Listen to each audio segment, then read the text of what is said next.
pasar a la próxima ponencia por parte de la maestra Fernanda Hernández Carapia con el tema La bondad del ejercicio físico para el cerebro. Les pedimos que le den un aplauso, por favor, a la maestra para recibirla.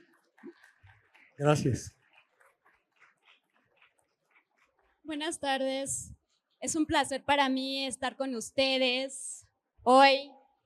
En algún momento me tocó estar de ese lado. Me encanta. Quiero saber primero y que me ayuden levantando las manos. ¿Quiénes son estudiantes de fisioterapia? Ok. ¿Médicos? ¿Tenemos médicos? 0. ¿Quién ya egresó? ¿Quién ya terminó? ¿Quién se dedica al área de la investigación? Levanta la mano. Perfecto. Muy bien. Dentro de la fisioterapia, yo llevo en febrero del año que viene, seguramente cumpliré ya 30 años de ejercer. En aquel entonces, mi escuela era la única que daba la licenciatura justamente nada más en todo México. Y es curioso porque en ese entonces no se planteaba nada de investigación. Nosotros no contábamos con toda la tecnología que existe ahora y no se podía entender la fisioterapia más que de cosas que estaban ya escritas por gente que pues incluso no conocíamos o no sabíamos si íbamos a conocer. Hoy en día las cosas han cambiado y todo se va pues modificando y tenemos ya la posibilidad de esclarecer muchas teorías y ya no son teorías, unas se fueron y otras se quedaron. Entonces, esta es mi área de investigación y como se trata de ejercicio, vamos a levantarnos. Vamos a dejar al ladito, en la silla pueden, ¿sí?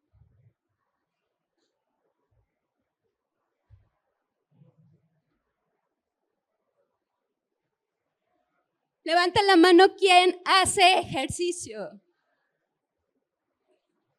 ¿Sabemos la diferencia entre ejercicio, actividad física y deporte? Entonces, ¿quién hace ejercicio? Actividad física, pues todos, ¿no? Y deporte, chispas, y somos vicios, ¿no? Y lo que nosotros generalmente recomendamos es el ejercicio, ¿cierto? Y entonces, un poco de tache, sí. Bueno, entonces lo que vamos a hacer es empezar a mover todo el cuerpo. Vamos a mover todo el cuerpo sin pena, así como cuando les piden a sus pacientes que se muevan. Es importante porque ya llevan sentados ¿cuánto tiempo aquí? 1 hora. Ok. Muévanse como ustedes quieran. Como ustedes quieran. Si necesitan estirarse, hacer cualquier cosa. Vamos a hacer 3 respiraciones profundas, aguas, porque no se respira por la boca ni se expira por la boca. ¿Ok? Todas las respiraciones las vamos a hacer por la nariz, que es el órgano más importante para hacer esa función. Entonces, a su tiempo van a hacer 3 respiraciones profundas, profundas, profundas, para que dejemos como lo que dejemos pendiente en la casa, o que ya me quiero ir o ya tengo hambre. ¿Ok? Nos vamos a sentar, por favor.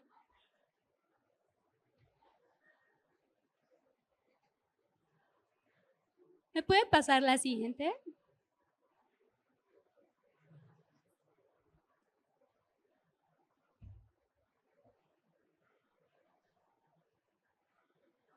¿Con cuál? Sí, ¿verdad?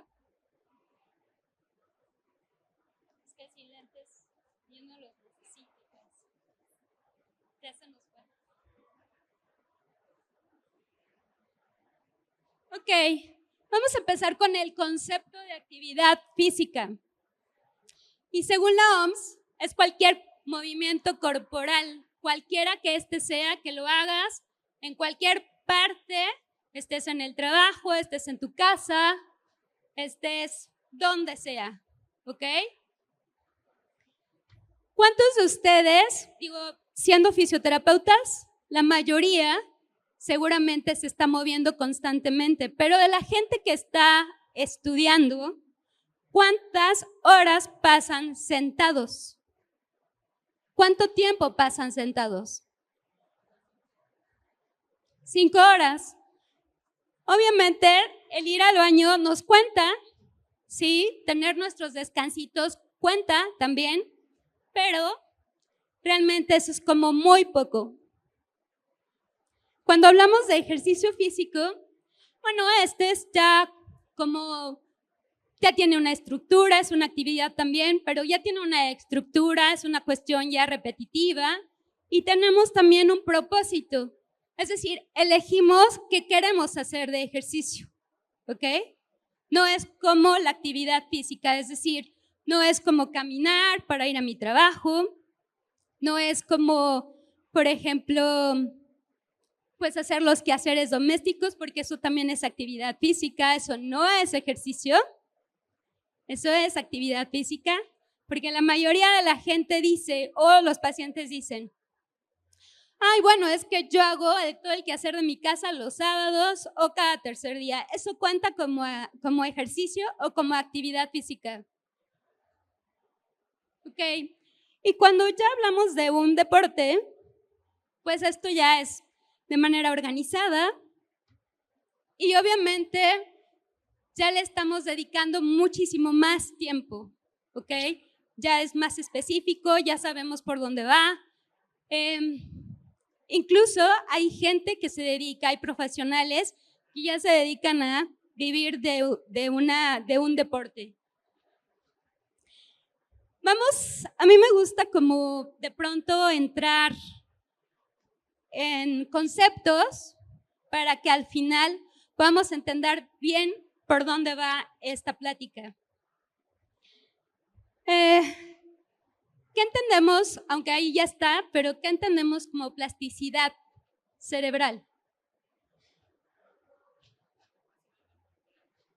Ajá. ¿El cerebro es el único órgano que tiene plasticidad celular?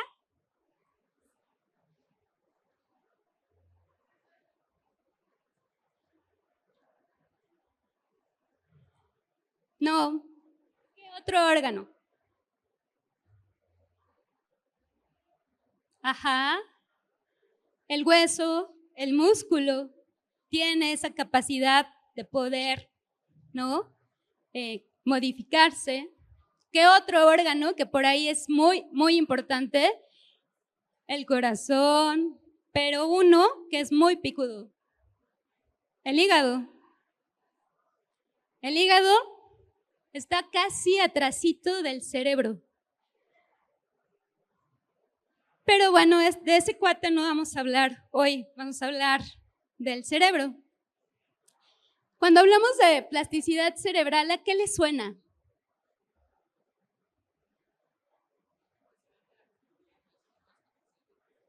Hacer nuevas conexiones. ¿Qué más?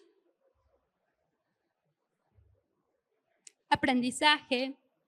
Ajá. Voy a empezar a preguntar para que no se duerman. Y es que además se me fueron por ahí porque yo creo que dijeron, ouch, esta pregunta mucho. Sí, pregunto mucho. Porque me es muy aburrido. Cuando yo estaba de ese lado era súper aburrido estar como nada más escuchando al ponente, no me gustaba. Entonces quedamos que, ¿para ti qué es plasticidad cerebral?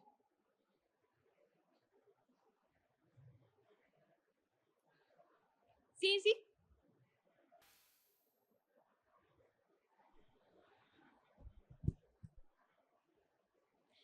Uy, creo que me comí por ahí unas diapos. Hablamos de generación o regeneración o crecimiento de neuronas. Cuando hace muchísimo tiempo, el padre de la neuro, que es Cajal, él decía que no había posibilidad de regeneración a nivel neuronal. Pero bueno, obviamente él solamente tenía sus propias limitaciones. Hoy podemos pensar que sí hay una manera de regenerar justamente estas neuronas, ¿ok? La formación de las neuronas, ¿en qué etapa se dan?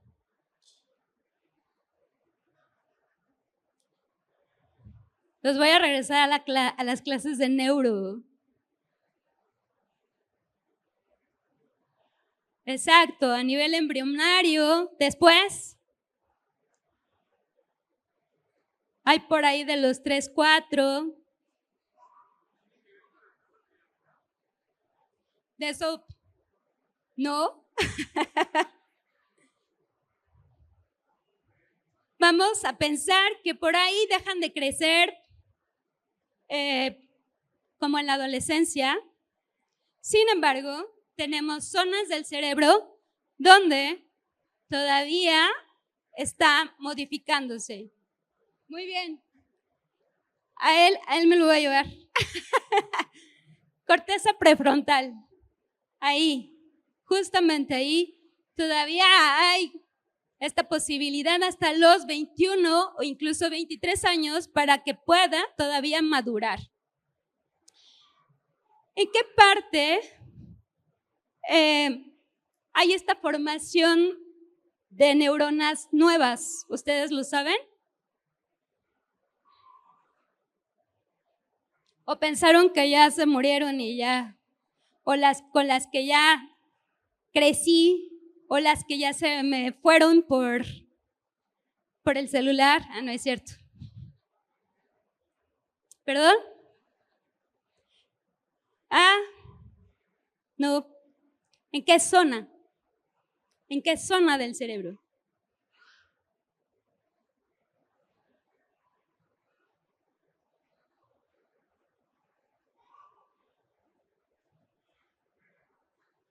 No. En una área que es sumamente importante para ustedes y para todo el ser humano, que es el hipocampo. Entonces es importante que recordemos cuáles son las funciones principales del hipocampo. Aprendizaje. ¿Qué más? Atención, toda la parte cognitiva. ¿Qué más? Memoria, pues es cognición.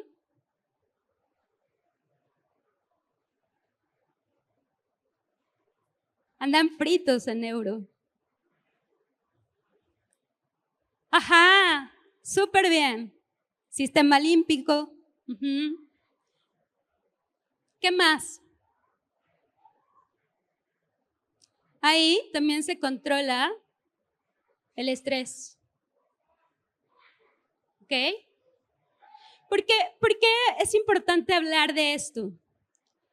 Porque dentro de los beneficios hermosos que tiene el ejercicio es que puede darnos justamente crecimiento neuronal, aun cuando ya somos adultos, aun cuando tengamos la edad que tengamos.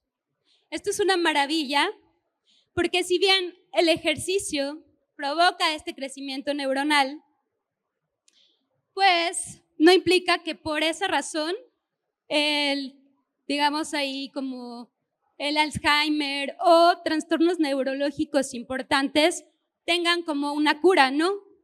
Pero sí pueden parar o frenar la evolución de estos trastornos. Y esto es una maravilla, ¿no? Esto es una maravilla. Bueno, yo que soy una estudiosa del cerebro, me encanta saber que eso suceda. Entonces, ¿qué pasa? ¿Por qué es importante pensar que en esta parte del hipocampo se puede regenerar o pueden haber crecimiento de neuronas? no importa cuántas neuronas tengamos, sino las conexiones que hayan entre ellas. Y esto justamente llamamos plasticidad. ¿Ok?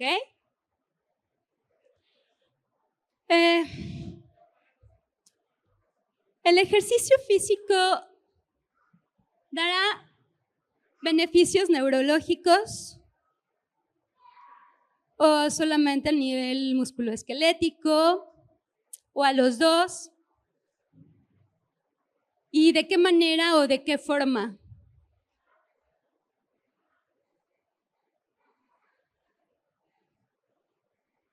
¿No tenemos otro micrófono? No.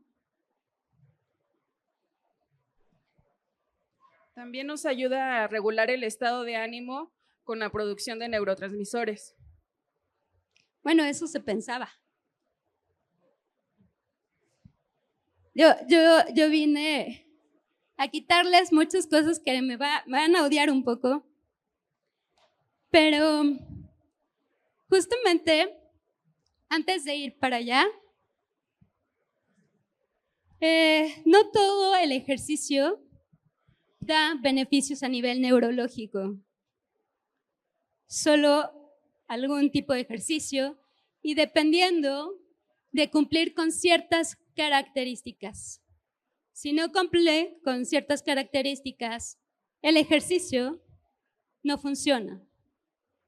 Hay algo por ahí que se llama estrés, que hace que justamente las mitocondrias no puedan funcionar adecuadamente, que además no haya sinapsis y por tanto eso va a perjudicar para que efectivamente busquemos como esta plasticidad cerebral.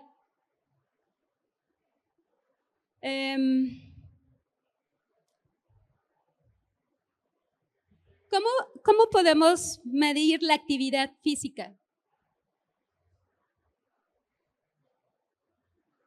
¿Alguien le mide la actividad física a sus pacientes?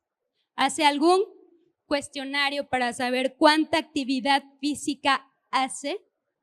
Porque es bien importante. Si yo pienso que cuando llega conmigo al consultorio, a la clínica, de pronto eso no es relevante para mí, sí lo es.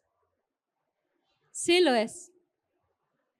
Porque también de ahí va a depender mi tratamiento.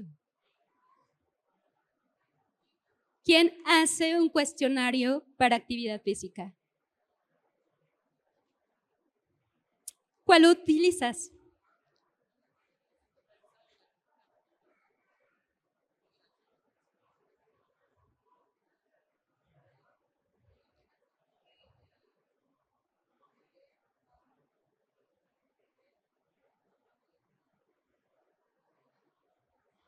¿Me ayudas acá, por favor? Perdón, te voy a estar haciendo mover un poquito, así, si no nos dormimos.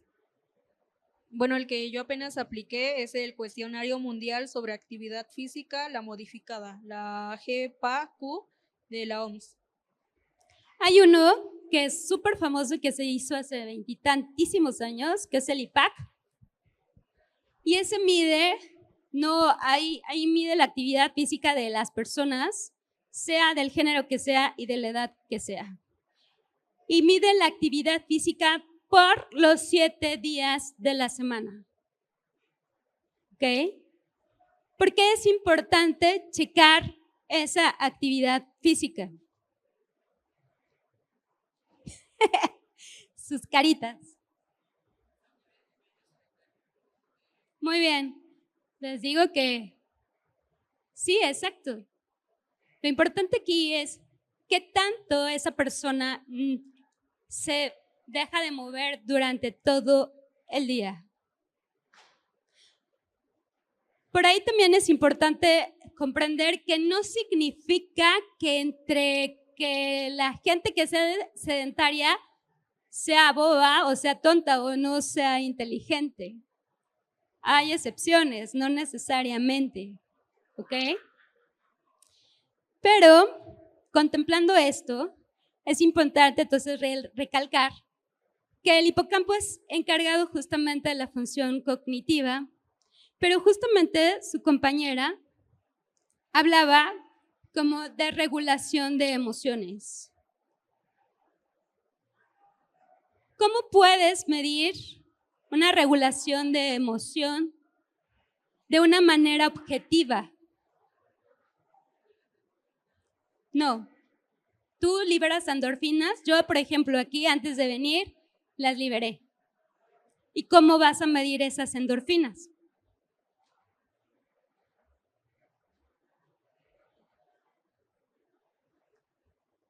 No. Cuando hablamos por ahí de... Bueno, termino con esto para que no me vaya a perder. ¿Cuál es la cantidad justa del ejercicio? Ustedes han oído que antes, muchísimo antes de que llegue alguien, o la mayoría de ustedes siempre dicen, ¿cómo es que no haces ejercicio? Y siempre recomiendan hacer ejercicio, los nutriólogos, cardiólogos, todo mundo recomienda hacer ejercicio.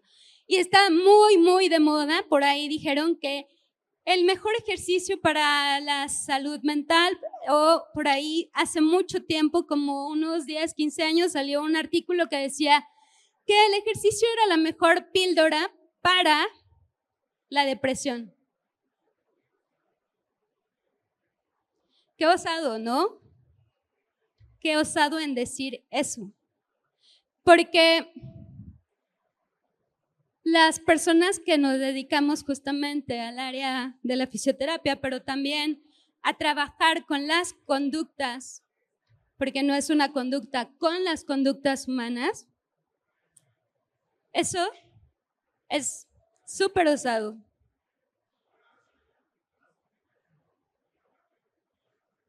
Si ustedes tienen alguna conducta de depresión, de ansiedad, y llegan con un médico psiquiatra o un psicólogo y les dicen, ¿sabes qué? Tú lo que necesitas es hacer ejercicio para que te sientas mejor. ¿Cuál es la pregunta que todos nos haríamos si estuviéramos en el lugar de ese consultante? Porque dentro de la terapia psicológica seria no se le llama pacientes a las personas que consultan, se les llama consultantes clientes, así se les llama. Exacto. ¿Cuánto tiempo? ¿Qué tipo de ejercicio? ¿No se cuestionarían eso? ¿O se quedarían con el artículo de la pastilla, de decir el ejercicio es lo mejor? ¿Alguno de ustedes, y por qué es importante quitarnos como esta posibilidad? Porque si bien la salud mental está de moda, que por ahí hay un asunto con lo de la salud mental porque parece que es un negocio. Y se habla de salud como si todas las personas que tuvieran un problema de conducta o problemas psicológicos estuvieran enfermas. ¿Ustedes creen que son enfermos? No. Tienen un problema psicológico. Esta conducta problemática, cuando no es extinguida a un buen tiempo, entonces sí trae consecuencias efectivamente a nivel fisiológico. Se habla, yo estuve trabajando muchísimo tiempo con la danza como ejercicio físico para este tipo de conductas, pero ya no apliqué porque justo he investigado tanto, he trabajado tanto, que llegué a esta conclusión y a este razonamiento que me llevó muchos años, mucho tiempo y mucho dinero de estudio. ¿Cómo definir qué tipo de ejercicio y cuánto ejercicio es el que necesitan esos pacientes o esos consultantes?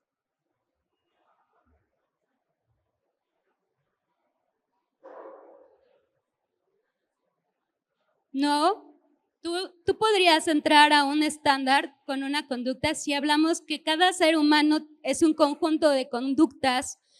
¿Cómo demonios vamos a estandarizar eso? ¿A que no se lo habían preguntado? Yo sí, pero un chorro de tiempo. ¿Cómo? Y lo digo respetuosamente,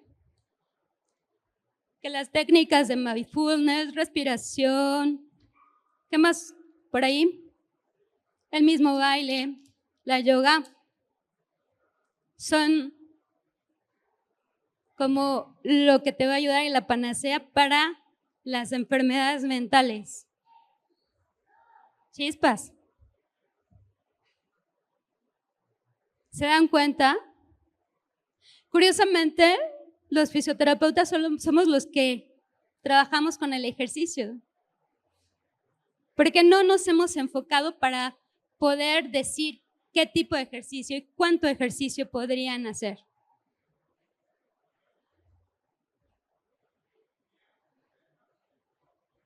¿Podríamos saber cuánto tipo de ejercicio es beneficioso para el nivel neurológico?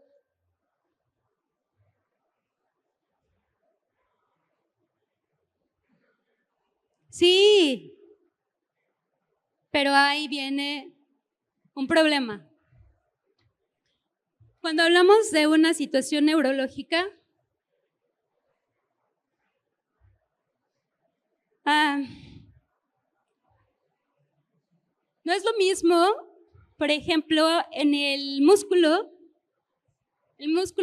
decíamos que tiene justamente una plasticidad, ¿ok? El músculo, entre más actividad física, ¿es mejor o es peor?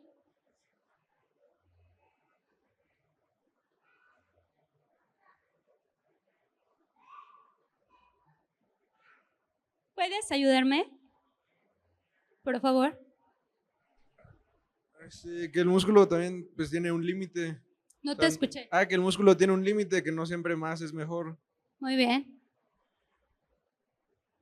Cuando nosotros queremos medir cuánto tiene justamente esta posibilidad de poder modificar o cambiarse, el músculo va a actuar como en una curva sigmoidea, ¿ok? Nosotros pensamos que esto que está en el Y es como si fuera el punto de partida o el sedentarismo. Y aquí vamos subiendo, ¿ok? Y acá llega. Aunque hagamos sufrir el músculo no le pasa nada. ¿O sí? Se puede lesionar y va para abajo. Pero su máximo beneficio es aquí, es subir. Y de ahí va a poder ganar más o no.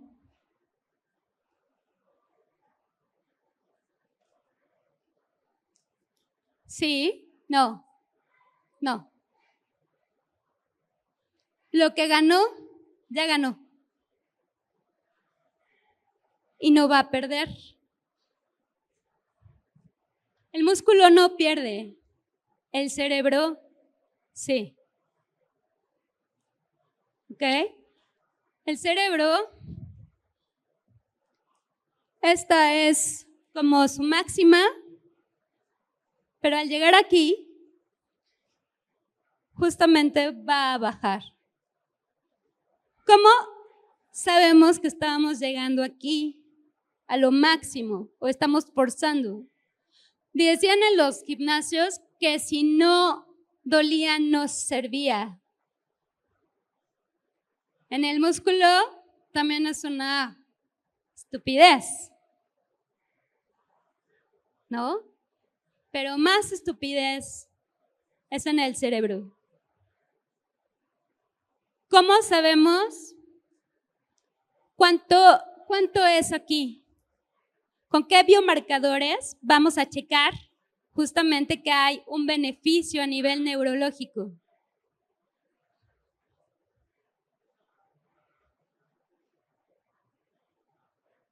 con la frecuencia cardíaca máxima. Hay otros dos, pero no es tan objetivo. No lo es. El grupo de mi maestro, José Luis Trejo, del Instituto Cajal en España, durante casi 30 años ha hecho investigación al respecto con roedores. Y se descubrió que uno de los biomarcadores, uno de tantos, porque no solamente vamos a tomar en cuenta eso, pero el más objetivo es la frecuencia cardíaca máxima. Y cuando hablamos de frecuencia cardíaca máxima, no es que llegamos al tope. Tendríamos que quedarnos aquí, aquí o aquí. Que eso más o menos sería entre un 60 y un 70% para tener beneficios a nivel neurológico.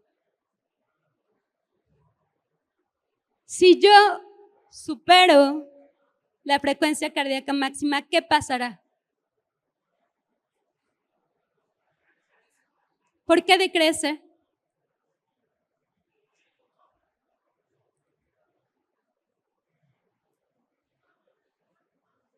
¿Por qué decrece? Porque entra en estrés el cuerpo Muy y bien. empieza el cortisol. Muy bien. No, el cortisol, ese pobrecito lo vamos a dejar descansar. Esa hormona es bien chida. Es bien buena onda. Nos hace llegar temprano a las ponencias, ¿no? Correr, llegar temprano a clases. Es maravillosa.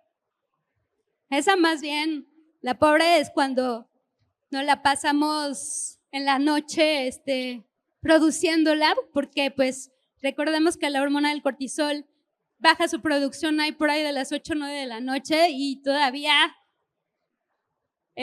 mis queridos chicos están en los teléfonos con la luz y se produce esa hormona.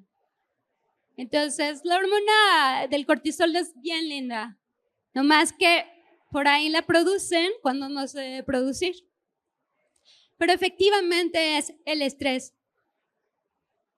Y quiere decir que este estrés más bien se va a dar con ejercicios, como cuando ustedes ya saben que ya dieron rico, ya corrieron rico, pero dicen, puedo más.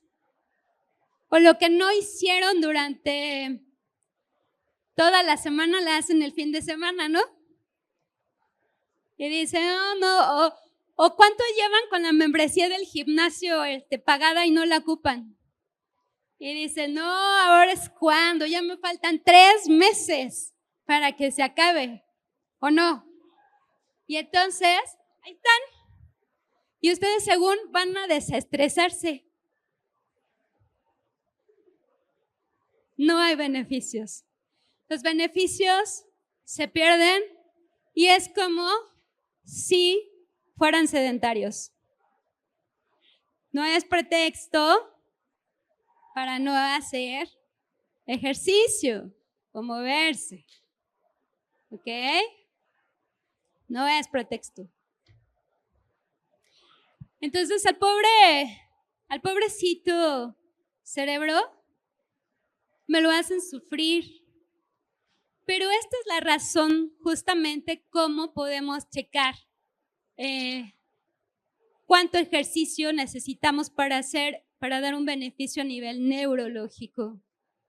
Pero allá, cuando hablamos de un beneficio a nivel de salud mental, y lo pongo súper entre comillas, y lo hablo con mucha razón porque tengo también una formación en psicología clínica.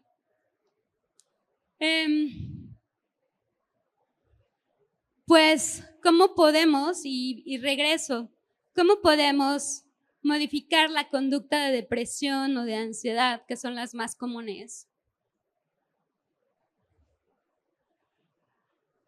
¿Ustedes creen que una persona o un consultante con una conducta de ansiedad va a querer hacer ejercicio? O cuando tiene depresión, el pobre consultante apenas si se mueve. El ansioso y perdón que haya dicho eso, pero la persona con ansiedad realmente va a querer, le cuesta. ¿Ustedes creen que va a poder meditar? ¿Ustedes creen que va a poder hacer mindfulness? Que está de súper moda. ¿Ustedes han tenido ansiedad? Levanten la mano quien ha tenido ansiedad. Sí, pues ¿qué? Claro. Yo ya la resolví hace mucho, ¿no? Pero la verdad es que no se te antoja o a veces te da más ansiedad porque ves a todos meditando y tú abres los ojos y todos tienen los ojos cerrados y parece que tú no puedes. Y te sientes la más boba del planeta. ¿Y será que los demás están fingiendo o realmente estarán meditando? ¿Será que yo nunca podré? Por ahí les cuento una anécdota que cuando yo tuve esa conducta, me recomendaron de todo y bueno, obviamente, metida dentro del área de psicología, pues claro que tomé terapia, pero la equivocada. Porque dentro de la terapia psicológica con evidencia solamente hay tres. Las demás se consideran pseudociencia, pseudoterapia, es más, se fueron. El psicoanálisis, bye. Teorías, simples teorías, no llevadas. Lleva incluso una carga bien misógina porque la mayoría eran hechas con mujeres, ¿no? Todos los casos y todo lo que se investigó, sobre todo con el papá Freud, todo fue con mujeres, como si los hombres no hubieran tenido problemas. Él mismo, ¿no? ¿Con cuántas personas tratadas por él no se relacionó? Sus terapias de cambios de temperatura con frío. Una persona que tiene una conducta ansiosa, métanle agua con hielo.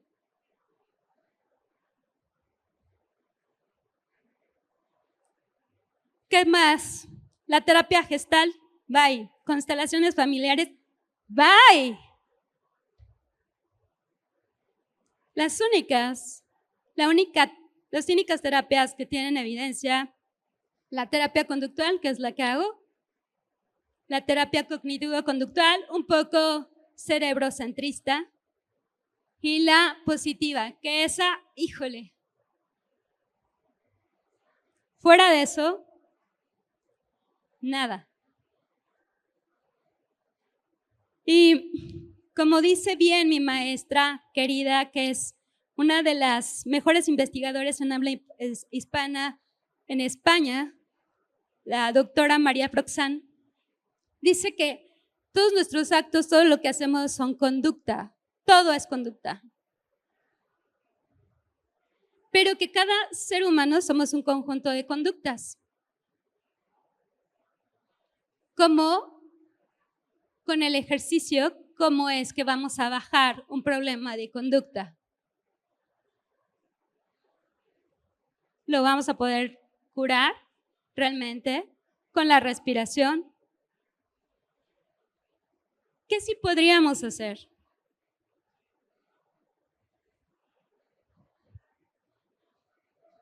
Gracias. Hay la posibilidad, porque eso se está investigando un montón y eso es mi proyecto de investigación, regulación, no es la cura. Regular, que estaría genial si no ocupamos fármacos, ¿no? El ejercicio en vez de un chocho para regular, como uno de tantos y tantos coadyuvantes. Luego, si al consultante no le gusta hacer ejercicio, están fuera. Nosotros estamos fuera. Pero es una opción. ¿Ok? ¿cuánto ejercicio? Para eso, o se forman como yo me formé, para saber a cada consultante qué tipo de ejercicio y cuánto debería de hacer, porque además el doctor José Luis Trejo e investigadores hablan que el ejercicio hoy por hoy tiene que ser personalizado.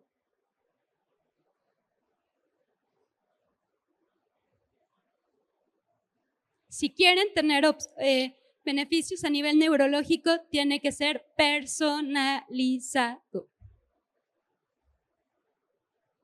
Igual la misma terapia psicológica. Terapia en grupo, ¿por qué? Imagínense si un terapeuta psicológico va a tratar un montón de conductas. Apenas puede con una.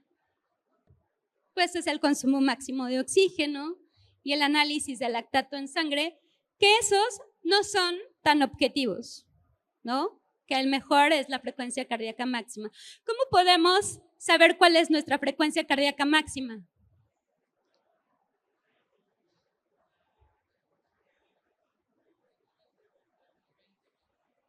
Pero eso sería una forma muy subjetiva, ¿no?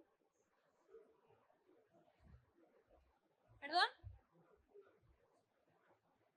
Sí. Pero una forma más seria, mucho más seria, es una prueba de esfuerzo. ¿A qué nos andamos?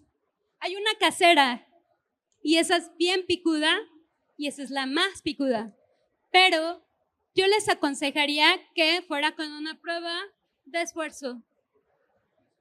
Prueba de esfuerzo. Y luego me dicen, pero hay personas que no pueden caminar. Las pruebas de esfuerzo también pueden hacerse para personas con discapacidad motriz.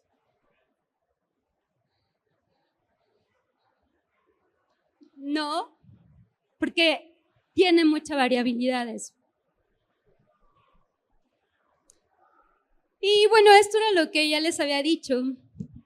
Para que justamente hubiera el beneficio, pues estamos quedándonos entre el 60 y 70% de nuestra frecuencia cardíaca máxima. Cuando se hace, digamos, como esta prueba de esfuerzo, pues nosotros ya vamos a saber cuál es el 60 y 70. Y obviamente, pues sabemos que para poder tener los beneficios a nivel neurológico, tiene que estar entre ligera y moderada esta frecuencia. Aquí, justamente, esta es la subprueba que puedes hacer en casa. Después de la superpicuda prueba de esfuerzo, esta es. Por ahí me pueden escribir por si quieren, porque no se alcanza a ver.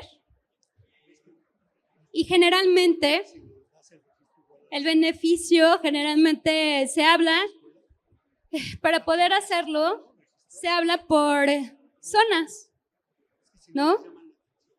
Que está dividido en zonas. Y generalmente cuando hablamos de la frecuencia cardíaca máxima, vamos a quedarnos entre la 2 y más o menos rozando la 3, la mayoría de las veces. La frecuencia cardíaca máxima cambia muy poco a lo largo de la vida, amén que ustedes se conviertan en personas que hagan más y más ejercicio.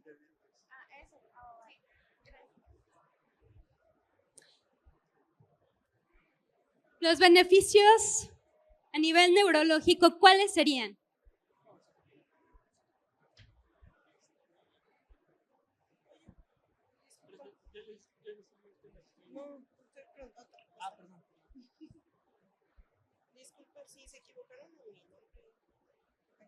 Eso ya lo pasé.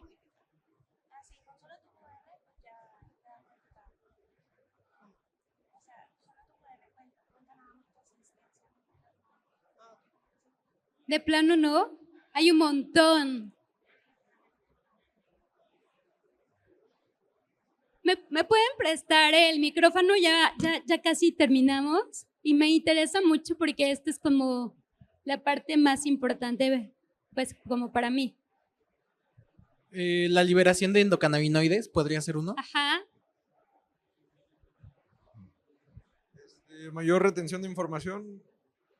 Pégatelo más o habla un poquito más fuerte. Es mayor retención de información, ¿Alguien le entendió? mayor capacidad de aprendizaje. Sí, parte de la cognición. Muy bien. ¿Qué más? Mayor capacidad de retención de información. Eso es cognición, sí. Les voy a ayudar. Bueno, eso ya lo dijeron. ¿Por qué es importante lo del flujo sanguíneo?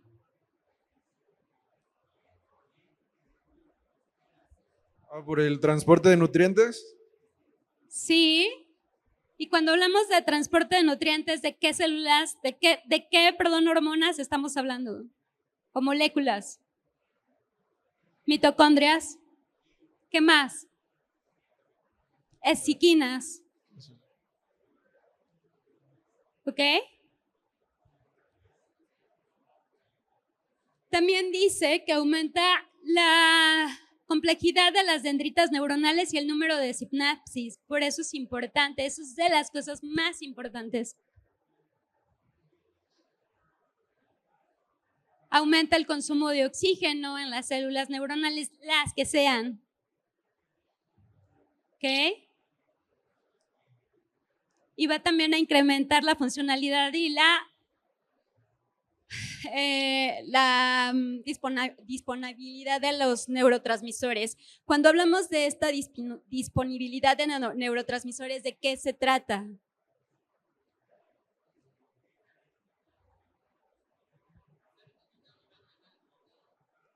No, pero cuando hablamos de la disponibilidad.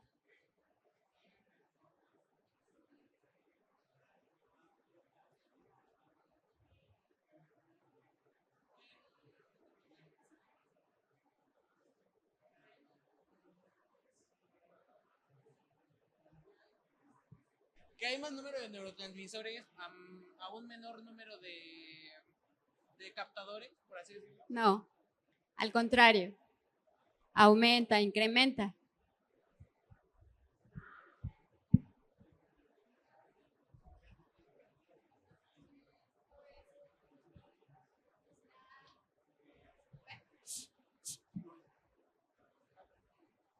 Aprendido. Cuando hablamos de que estén más disponibles, implica que haya mucho más sinapsis, más posibilidad de permeabilidad en las células. Y aquí es donde justamente me lleva mi plática y el final de mi ponencia. Yo más bien hablo siempre de un bienestar psicológico. La OMS habla que la salud mental es un estado de bienestar mental que permite a las personas hacer frente a los momentos de estrés de la vida, de desarrollar todas sus habilidades, de poder aprender y trabajar adecuadamente y contribuir a la mejora de su comunidad. Pero yo les había dicho que en aras de la salud mental, tal vez estaríamos hablando como más bien de un bienestar psicológico, que es muy diferente a lo otro. Habla de mejorar la calidad de vida de esas personas, de también producir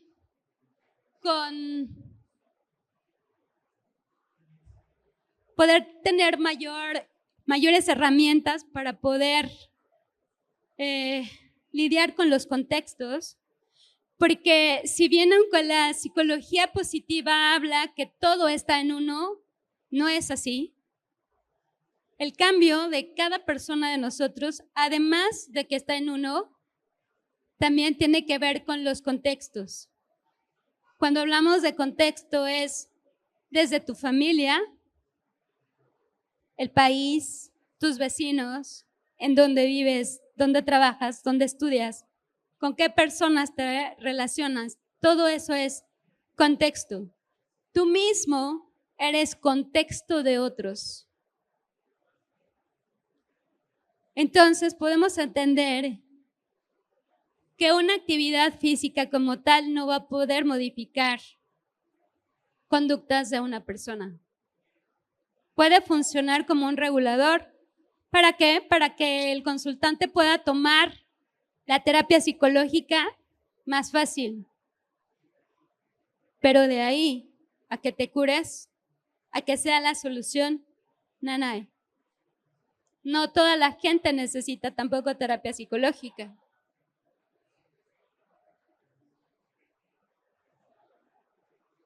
No compramos todo lo que hay en las redes.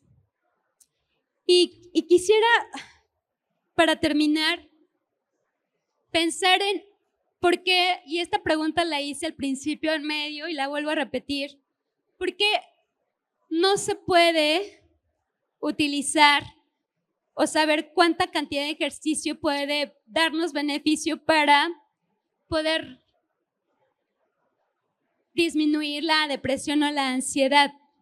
Si estas emociones, como mucha gente ha tenido a mal decir porque todavía no está muy claro, porque el hipocampo solamente es parte del sistema límbico, más no es todo, ¿cómo podríamos saber? ¿Quién tiene el micrófono?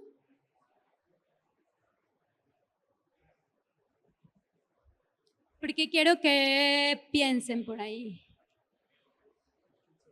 A la chica que tiene el teléfono. Soy bien ruda.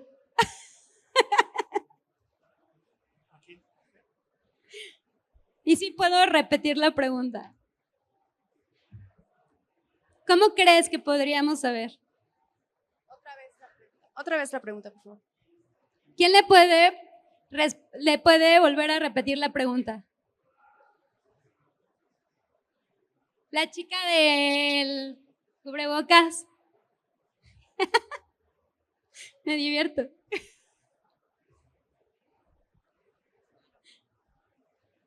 Vamos a ver cuánto está funcionando su cognición ahora mismo.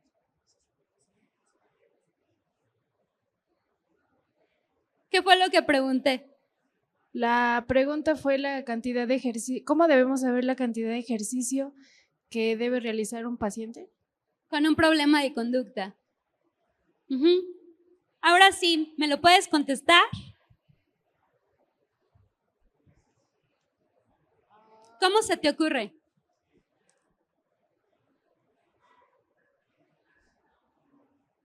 Piensen. O les pregunto a todos.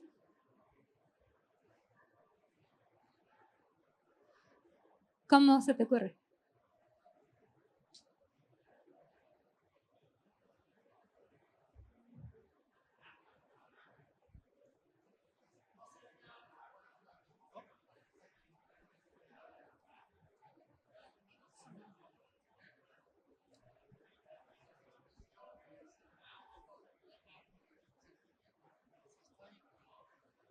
Decía que no es cuantitativo, sino cualitativo, que mi opinión es, porque no es algo que puedas cuantificar en cuanto a las emociones, es muy subjetivo, usaste esa palabra varias veces, de la persona, entonces sería como con preguntas, aunque en realidad nosotros la dosificación es más en aspectos físicos, de resistencia, flexibilidad, fuerza, más que en lo psicológico, lo emocional, que deberíamos considerarlo más porque es una base. Si estuviéramos equilibrados mentalmente, el paciente, el fisio y el paciente. Todos estamos un poco desequilibrados. ¿Ya es hora? Bueno, voy a cerrar y se los voy a decir prontito. Perdón.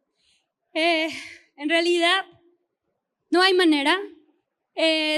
Para poder llegar a estos biomarcadores como la frecuencia cardíaca máxima, se hicieron casi como 30 años la investigación con roedores porque son los más cercanos a nosotros. No se pueden hacer los estudios en humanos porque no podríamos abrirles el cerebro, ¿no? O no hay ningún humano que se preste a hacer esto.